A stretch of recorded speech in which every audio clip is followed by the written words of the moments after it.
নমো ভগবতে বাসুদেবায়। জয় শ্রীকৃষ্ণ। রাধে রাধে। শ্রীমদ্ ভগবত গীতা এমন একমাত্র গ্রন্থ যা মানুষকে বেঁচে থাকার জন্য সঠিক দিশা দেখায়। ভগবত গীতা জীবনের ধর্ম, কর্ম এবং প্রেমের পাঠ শেখায়। ভগবত গীতার জ্ঞান মানব জীবন এবং জীবনের পরবর্তী জীবনের জন্য উপযোগী মনে করা হয়।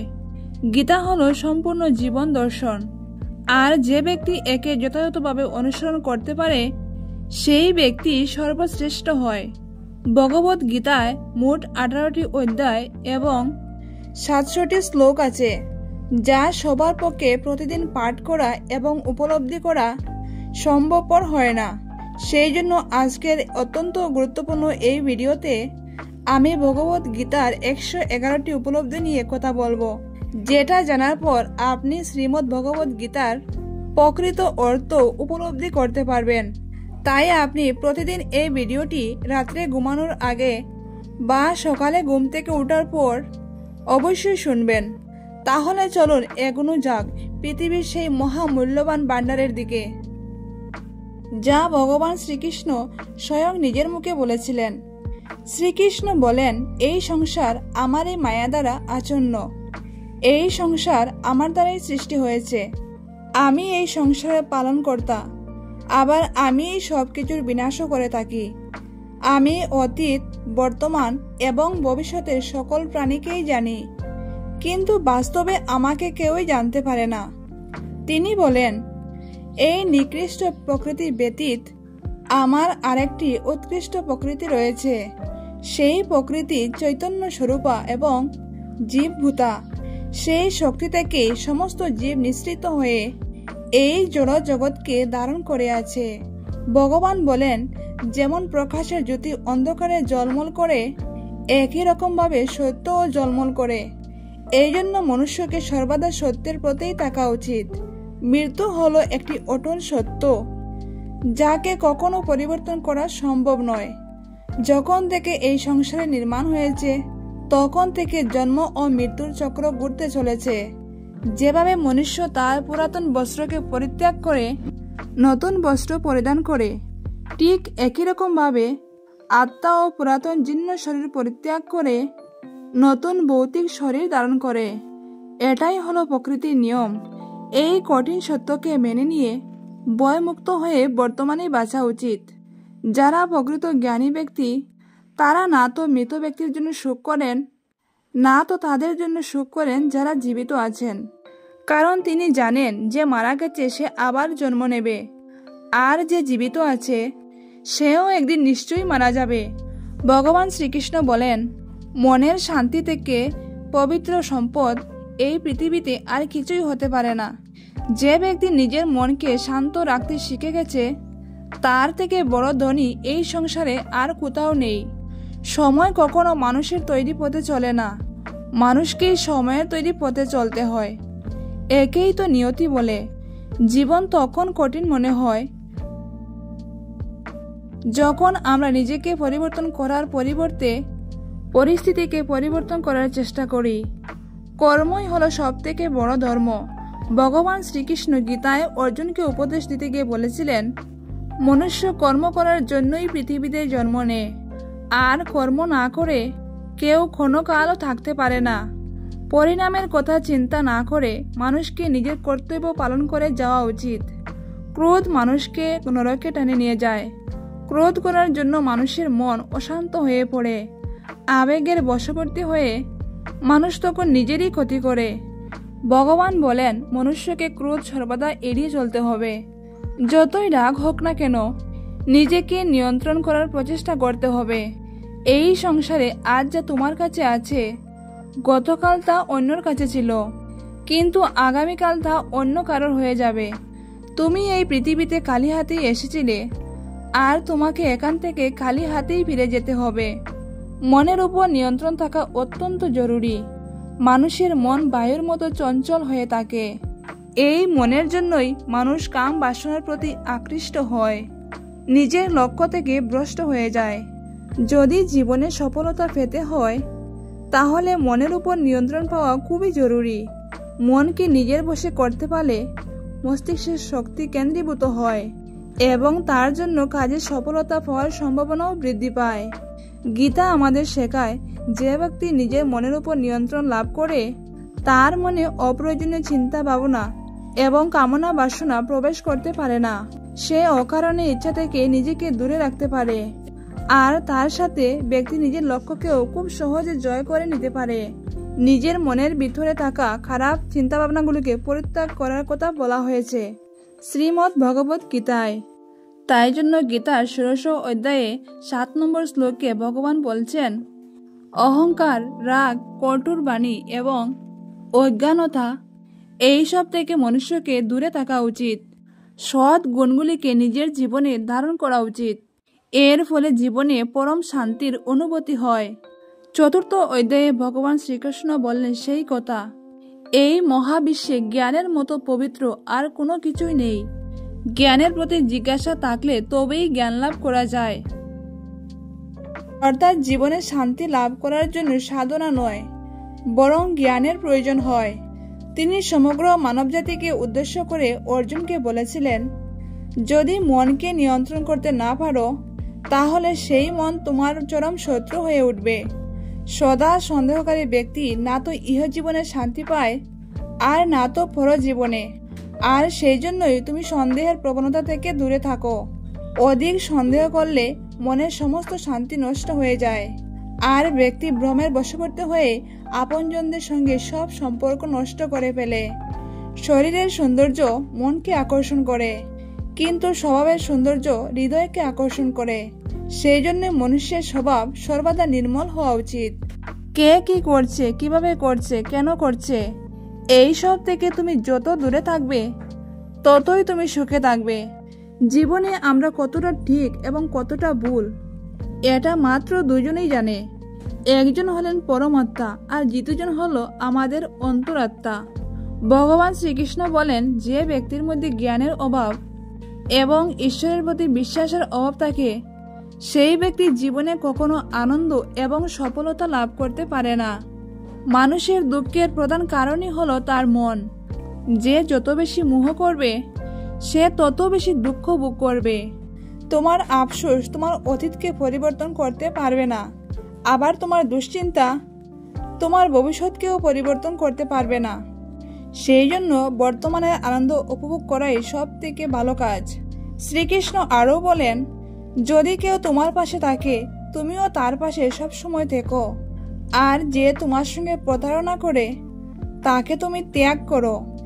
যে স্থানে তোমার কোনো সম্মান নেই সেখানে কখনোই যাওয়া উচিত নয়, কারণ এটা করলে লোক তোমাকে বোবা এবং দুর্বল ভাববে। যে কোনো কাজে সাফল্যের জন্য মনে প্রশান্তির প্রয়োজন হয়। ভগবান শ্রীকৃষ্ণ বলেন, রাগ বুদ্ধিকে দর্শন করে ব্যক্তিকে মূর্খ করে তোলে। একজন মূর্খ ব্যক্তিই নিজেকে ধ্বংস করে। এমতো অবস্থায় যে কোনো কাজে সাফল্য লাভ করার জন্য ক্রোধ ত্যাগ করা অতি আবশ্যক। যদি সফল হতে চাও তাহলে ভয়কে জয় করো। অর্জুন যখন কৌরবদের বিরুদ্ধে যুদ্ধ করতে রাজি হলেন না, তখন ভগবান শ্রীকৃষ্ণ তাকে বললেন, হে অর্জুন, তুমি নির্ভয়ে যুদ্ধ করো, নিহত হলে স্বর্গ লাভ করবে, আর যদি জিতে যাও তাহলে পৃথিবী শাসন করবে। তাই যে কোনো কাজে সফলতা পেতে হলে মন থেকে ভয়কে দূর করতে হবে। কর্মফল নিয়ে ভগবান পরমেশ্বর গীতায় বলেছেন, আপনি যদি কোনো কার্যে সাফল্য চান তাহলে কর্মে মনোযোগ দিন, তবেই আপনি বিভ্রান্তি ছাড়া কর্ম করতে সক্ষম হবেন। গীতায় বলা হয়েছে, ফল কামনা করে কর্ম করলে কর্মের দিকে কম আর ফলের দিকে বেশি মন থাকবে। যতক্ষণ না তুমি নিজের কাছে হেরে যাচ্ছ ততক্ষণ এই পৃথিবীর কেউ তোমাকে হারাতে পারবে না। দুর্বল তুমি নয়, দুর্বল হলো তোমার সময়, আর সময় প্রত্যেকের পরিবর্তন হয়। তুমি শুধু নিজের কর্ম করতে থাকো। যে কখনো জীবনের সংকটে পড়েনি সে কখনো নিজের শক্তি সম্পর্কে জানতে পারে না। যে অন্যের দুঃখকে অনুভব করতে পারে, যার মনে দয়া আছে, যারা মন থেকে শুদ্ধ, সে এই পৃথিবীর জন্মমৃত্যু চক্র থেকে মুক্ত হয়ে যায়। ভগবত গীতার একটি বড় শিক্ষা হলো এই যে কাউকে কিছু দিয়ে কখনো অহংকার করা উচিত নয়। কে বলতে পারে তুমি তাকে সেটা দিচ্ছ? নাকি পূর্বজন্মের ঋণ পরিশোধ করছো? যেসব ব্যক্তিরা অহংকারী হয় তাদের বংশ, বৈভব এবং প্রতিষ্ঠা তিনটি চলে যায়। যদি বিশ্বাস না হয় তাহলে রাবণ, কৌরব এবং কংসকে দেখো, যারা অতিরিক্ত অহংকারের কারণে নিজেদেরকেই ধ্বংস করেছিল। যদি কাউকে বিশ্বাস করতে হয় তাহলে তার কথায় নয়, তার ব্যবহার দেখো। অতিরিক্ত রাগের সময় কিছুটা চুপ থাকলে এবং ভুলের সময় কিছুটা মাথা নত করলে জীবন আরো সহজ হয়ে উঠতে পারে। ভগবান শ্রীকৃষ্ণ বলেন, যে ব্যক্তি আমাকে জেনে যায় সে এই কষ্টে ভরা পৃথিবীর জন্মমৃত্যুর চক্র থেকে মুক্তি লাভ করে। যে ব্যক্তি ভগবত গীতা পড়ে এবং তাকে অনুসরণ করে তার জীবন থেকে সমস্ত দুষ্কর্মের প্রভাব দূর হয়ে যায়। যেটা তোমার ভাগ্যে আছে তা দৌড়ে তোমার কাছেই আসবে, আর যা তোমার ভাগ্যে নেই তা এসেও আবার চলে যাবে। ঝড় যেমন নদীর থাকা নৌকোকে পথভ্রষ্ট করে দেয়, তেমনি বাসনা মানুষের বুদ্ধিকে ভ্রষ্ট করে দেয়। যে মানুষ সুখ দুঃখে এবং মান অপমানে শান্ত থাকতে পারে সেই মানুষ আমার অতি প্রিয়। বুদ্ধিমান ব্যক্তি যখন সম্বন্ধ রাখা বন্ধ করে দেয় তখন বুঝে নেওয়া উচিত যে তার আত্মসম্মানে কোথাও না কোথাও আঘাত লেগেছে। প্রেম সর্বদা ক্ষমা চাইতে পছন্দ করে, কিন্তু অহংকার ক্ষমা চাওয়াতে অপছন্দ করে। ভগবান শ্রীকৃষ্ণ বলেন, তোমার নাম নয় বরং কর্মই তোমার আসল পরিচয়। তার কারণ হলো এক নামের হাজার মানুষ আছে, তাদের নাম এক হলেও কর্ম ভিন্ন হয়ে থাকে, আর সেটাই তাদের আসল পরিচয়। হাজারটা ভালো কথার মধ্যেও লোক তোমার একটা খারাপ কথাকেই মনে রাখবে। তাই লোক কি বলছে তাতে মনোযোগ দিও না, যতটা সম্ভব নিশ্চুপ থাকাই শ্রেয়। কারণ মানুষের পাপের জন্ম তার মুখের কথা থেকেই প্রথম শুরু হয়। কারোর সাথে ছলনা করা বা ঠকানো হলো একটা ঋণের মতো, যা অন্য কারোর কাছে তোমাকে পরিশোধ করতেই হবে। আজ তুমি একজনকে ঠকাবে, কিন্তু আগামীকাল তার পরিণাম তুমি অন্য কারোর কাছ থেকে অবশ্যই পাবে। যদি তোমার দৃষ্টিশক্তি ভালো হয় তাহলে একমাত্র তুমি নিজের দোষ এবং অন্যের গুণগুলি খুঁজে পাবে। যে সময়ের সাথে সাথে স্বভাব পরিবর্তন করে তাকে কখনোই বিশ্বাস করা উচিত নয়। জীবনে কখনো নিজেকে অন্যের সাথে তুলনা করো না। তুমি যেমনই হও সেটাই সর্বশ্রেষ্ঠ। প্রত্যেকেই তাদের জীবন বদলানোর জন্য সময় পায়, কিন্তু সময় বদলানোর জন্য দ্বিতীয় জীবন কেউই পায় না। ভগবান শ্রীকৃষ্ণ বলেন, যা অবশ্যব্যাপী তা ঘটবেই, আর যা হবার নয় তা কখনোই হবে না। এইরকম বিচার যার মনে থাকে তাকে দুশ্চিন্তা কখনোই পীড়া দিতে পারে না। ভালো উদ্দেশ্য নিয়ে যে কাজ করা হয় তা কখনোই ব্যর্থ হয় না, আর তার ফলও তুমি একদিন নিশ্চয়ই পাবে। জীবনের সব থেকে বড় ভুল হলো সেটাই যেটা থেকে আমরা কিছু শিখতে পারি না। আজ তুমি যে কাজ করছো তার ফল তুমি ভবিষ্যতে নিশ্চিত পাবে, আর আজ তুমি যা কিছুই পেয়ে থাকো তা তোমার দ্বারা করা তোমার অতীতের কৃতকর্মের ফল। শ্রীকৃষ্ণ বলেন, যে মানুষ শ্রদ্ধা এবং ভক্তির মাধ্যমে আমার উপাসনা করে আমি তাকে সেই সব কিছু দিয়ে থাকি যা তার কাছে নেই, আর তার কাছে যা থাকে আমি তাকে রক্ষাও করি। কাকে কি আর কতটা বলতে হবে যদি তুমি শিখে নাও তাহলে তোমার জীবন সার্থক হয়ে যাবে। যদি জীবনে কখনো সুযোগ পাও তাহলে স্বার্থ ত্যাগ করে সাহায্য করে দিও, কিন্তু কখনো স্বার্থপর হয়ে এড়িয়ে যেও না। ধর্ম দ্বারা পরিপূর্ণ হৃদয় সর্বদা ধর্মের পরামর্শ দেয়, আর অধর্ম দ্বারা পরিপূর্ণ হৃদয় সর্বদা অধর্ম করারই পরামর্শ দেয়। মানুষ এই জন্য দুঃখী নয় যে সে ঈশ্বরের অস্তিত্বকে বিশ্বাস করে না, মানুষ তো এই জন্য দুঃখী কারণ সে ঈশ্বরের জ্ঞানকে বিশ্বাস করে না। সময় এলে সব কিছুই পাওয়া যায়, সময়ের আগে যে কোনো কিছু পাওয়ার ইচ্ছে দুঃখের কারণ হয়ে দাঁড়ায়। যারা প্রেমকে জঘন্য বলেন তারা তো মূর্খ। এই জগৎ প্রেম দিয়েই তৈরি হয়েছে, প্রেমই হলো এই জগতের মেরুদণ্ড। মনুষ্য তার বিশ্বাস এবং চিন্তা ভাবনার দ্বারাই তৈরি হয়। যার মনে চিন্তা ভাবনা যেমন হয় সেই মানুষ সেই রকমই তৈরি হয়। এই সংসারে ভাগ্যের থেকে বেশি এবং সময়ের থেকে আগে না তো কেউ কিছু পেয়েছে আর না কখনো কেউ কিছু ভাবে। মুখ থেকে বেরোনো কথার মধ্যে সংযম থাকা অত্যন্ত জরুরি, কারণ মুখের কথা একজনকে যা আঘাত দিতে পারে সেই আঘাতের ক্ষত কোনোদিনই পূরণ করা যায় না। শ্রীকৃষ্ণ বলেন, ধর্মের জন্য লড়াই করতে শেখো, অধর্মের শত্রু হতে শেখো, এবং যারা তোমার আপন তাদের জন্য ত্যাগ করতে শেখো। সত্য সর্বদা জলে ভাসমান তেলের মতো হয়। তুমি যদি মিথ্যার জল ঢালো, সত্য সর্বদা উপরেই থাকবে। জীবনের একটি অমূল্য শিক্ষা, খুব আনন্দের সময় কারো কাছে কিছু শেয়ার করো না। খুব রাগের সময় কাউকে উত্তর দিও না। আবার যখন খুব দুঃখ হবে তখন কোনো সিদ্ধান্ত নিও না। যদি কোনো মনুষ্য সমগ্র জগৎকে জেনে যায়, সমগ্র সংসারকে জেনে যায়, কিন্তু তারপরেও সে নিজেকে জানতে না পারে, তাহলেও সেই মানুষ নির্বোধ থেকে যায়। যদি কেউ তোমাকে প্রত্যাখ্যান করে তাহলে দুঃখ করো না, কারণ বাস্তবে সে তোমার মূল্য বুঝেনি। যে সম্পর্ক তোমাকে কাঁদিয়ে দেয় সেই সম্পর্ক থেকে গভীর সম্পর্ক আর কোনো কিছুই হয় না। আর যে সম্পর্ক তোমাকে কাঁদার জন্য ছেড়ে দেয় তার থেকে দুর্বল আর কোনো সম্পর্কই হয় না। সর্বদা শান্ত থাকতে শেখো, তাহলেই তুমি নিজেকে মজবুত অনুভব করবে। উৎপত্ত লোহাকে গরম অবস্থায় যে কোনো রূপেই পরিবর্তন করা যায়, কিন্তু ঠান্ডা হয়ে গেলে সেই লোহাই অনেক বেশি মজবুত হয়ে যায়। কোনো রকম দুঃখ কষ্টের মাধ্যমে তোমাকে এই 7টি গুণ বাঁচাবে: তোমার জ্ঞান, তোমার বিনম্রতা, তোমার বুদ্ধি, তোমার ভিতরের সাহস, তোমার ভালো কর্ম, সত্য কথা বলার অভ্যাস এবং ঈশ্বরের প্রতি তোমার বিশ্বাস। যখন কঠিন সময় আসে তখন ব্যক্তি একা হয়ে যায়, কিন্তু এটাও সত্য যে সেই কঠিন সময় ব্যক্তিকে আরো মজবুত করে দেয়। যে তোমাকে সম্মান দেয় তাকেও তুমি সম্মান দাও। কারো সামর্থ্য দেখে তার সামনে মাথা ঝুঁকানো বিরুতার লক্ষণ।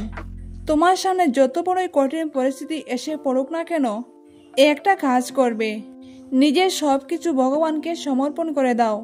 ভগবানের উপর সেই বিশ্বাস সেই ছোট্ট শিশুর মতো করো, যাকে হাওয়াতে ছুড়ে দিলেও সে হাসতে থাকে। সে ভয় পায় না, কারণ সে জানে যে তুমি তাকে নিচে ফেলে দেবে না। ভগবান বলেন, তুমি মন ছোট করো না। যদি আপনজন তোমার থেকে মুখ ফিরিয়ে নেয়, আমি তোমার সাথে সবসময় থাকবো। কারোর সামনে এতটাই ঝুঁকা উচিত নয় যে সে তোমাকে নিচু শ্রেণীর লোক ভাবতে শুরু করে। মনুষ্য সর্বদা তার ভাগ্যকে দোষারোপ করে, এটা জেনেও যে ভাগ্য থেকে বড় হলো তার কর্ম, যেটা তার নিজের হাতেই রয়েছে। একজন জ্ঞানী ব্যক্তি হলো সেই যে অন্যকে দেখে এবং তার থেকে শিক্ষা লাভ করে, কিন্তু তাকে কখনো ঈর্ষা করে না। এই পৃথিবীতে কেউ কারোর আপন হয় না। মৃতদেহকে শ্মশানে নিয়ে যাবার পর আপনজনই জিজ্ঞাসা করে, আর কতক্ষণ সময় লাগবে? জীবনে দুঃখ পাওয়াও জরুরি, না হলে সুখের গুরুত্ব অনুভব করা যায় না। এই পৃথিবীতে একমাত্র মাতা এবং পিতা হলেন দুজন ব্যক্তি যারা সর্বদাই চান যেন তাদের সন্তান তাদের থেকে বেশি উন্নতি করে। সময়, বন্ধু এবং সম্পর্ক, এই 3 জিনিস আমরা বিনামূল্যে পেয়ে থাকি, কিন্তু এদের মূল্য আমরা তখন বুঝতে পারি যখন কোনো একটি আমাদের জীবন থেকে হারিয়ে যায়। জীবনে কিছু দুঃখ আমাদের এমনও থাকে যা আমাদের বাঁচতে দেয় না। আবার জীবনে কিছু কিছু কর্তব্য এমন থাকে যা আমাদের মরতে দেয় না। তুমি যত ইচ্ছা ভালো কাজ করে নাও, তোমার প্রশংসা একমাত্র শ্মশানেই হবে। যদি তুমি কোনো ব্যক্তিকে একবার ক্ষমা করে দাও তাহলে তুমি জ্ঞানী, যদি দ্বিতীয়বার ক্ষমা করে দাও তাহলে তুমি নরম প্রকৃতির মানুষ, কিন্তু যদি তুমি সেই ব্যক্তিকে তৃতীয়বারও ক্ষমা করে দাও তাহলে তুমি এই দুনিয়ার সব থেকে বড় মূর্খ। এই জীবনের সব থেকে বড় এবং সব থেকে দামি জিনিস হলো তোমার বর্তমান। যদি এটা একবার হারিয়ে যায়, পুরো দুনিয়ার সম্পত্তি দিয়েও এটাকে তুমি আর ফিরে আনতে পারবে না। ঈশ্বরের কাছে কোনো কিছু চাওয়ার পর যদি না পাও তাহলে ঈশ্বরের উপর রাগ করো না, কারণ ঈশ্বর তোমাকে সেটা দেন না যেটা তোমার ভালো লাগে। ঈশ্বর তোমাকে সেটাই দেন যেটা তোমার জন্য ভালো। জীবনে এমন একজন থাকাও খুব জরুরি যাকে কিছু বলার জন্য ভাষার প্রয়োজন হয় না, হয়তো তাকেই পরমাত্মা বলা হয়। শ্রীকৃষ্ণ বলেছিলেন, মৃত্যুর সময় যদি কোনো ব্যক্তি আমার নাম করতে করতে দেহত্যাগ করে তাহলে সে আমার পরম দাম প্রাপ্ত হয়। আমি প্রকৃতিতে গর্ভধান করে থাকি। ভগবান শ্রীকৃষ্ণ অর্জুনকে বললেন, হে পার্থ, প্রকৃতি আমার গর্ভধান, আমি প্রকৃতিতে গর্ভধান করে থাকি, আর তা থেকেই স্বর্গবোধের উৎপত্তি হয়। মানুষ, দেবতা এবং অন্যান্য যোনিতে যে সকল জীবের উৎপন্ন হয়, আমি তাদের পিতা এবং প্রকৃতি হলেন তাদের মাতা। হে মহাবাহু, সত্য, রজ এবং তম এই তিনটি গুণ দেহের মধ্যে আত্মাকে আবদ্ধ করে রাখে। এর মধ্যে সত্যগুণ হলো নির্মল ও নির্দোষ। এই সত্যগুণ আত্মাকে সুখ ও জ্ঞানের আলো দিয়ে আবদ্ধ করে রাখে। রজগুণ আত্মাকে রাগ, তৃষ্ণা, আসক্তি প্রভৃতি কর্মশক্তির দ্বারা আবদ্ধ রাখে।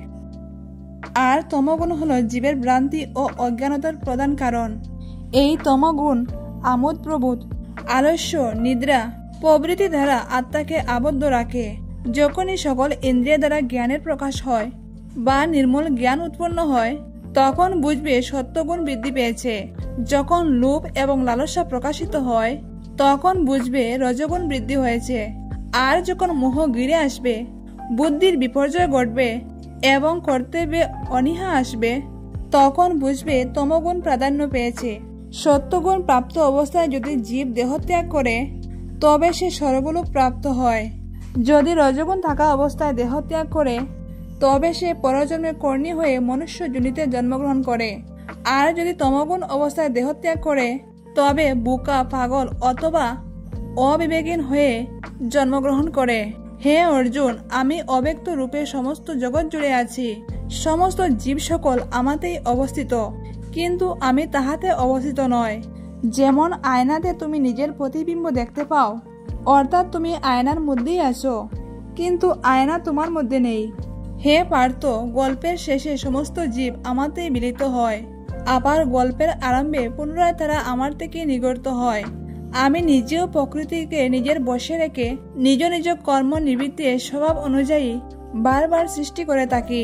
আমার অধিষ্ঠানের জন্যই এই জগৎ প্রসব হয়, এই জন্যই জগৎ বারবার উৎপন্ন হয়। হে পার্থ, যারা অন্য দেবতায় ভক্তিযুক্ত হয়ে পূজা করে, তারাও আমাকে পূজা করে, কিন্তু তারা শাস্ত্র বিধি অমান্য করে। আমি সর্বযজ্ঞের ফলদাতা ও ভোক্তা, এই তত্ত্ব জানে না বলেই তারা পুনরায় সংসারে পতিত হয়। যারা দেবগণের পূজা করেন, তারা দেবলোকে যায়। যারা পিতৃগণের পূজা করেন, তারা পিতৃলোকে যায়। যারা যজ্ঞ ও রক্ষাদের পূজা করেন, তারা ভূতলোক প্রাপ্ত করে। কিন্তু যারা আমার ভজনা করেন, তারা আমাকেই প্রাপ্ত করেন। যিনি আমাকে পত্র, পুষ্প, ফল, জল ইত্যাদি ভক্তিপূর্বক দান করেন, আমি সেই ভক্তের উপহার গ্রহণ করে থাকি। বিষয় চিন্তা করতে করতে মানুষের মধ্যে তাদের আসক্তি জন্মায়। আসক্তি থেকে কামনা, কামনা থেকে ক্রোধ, ক্রোধ থেকে মোহ এবং মোহ থেকে স্মৃতি বংশ ঘটে।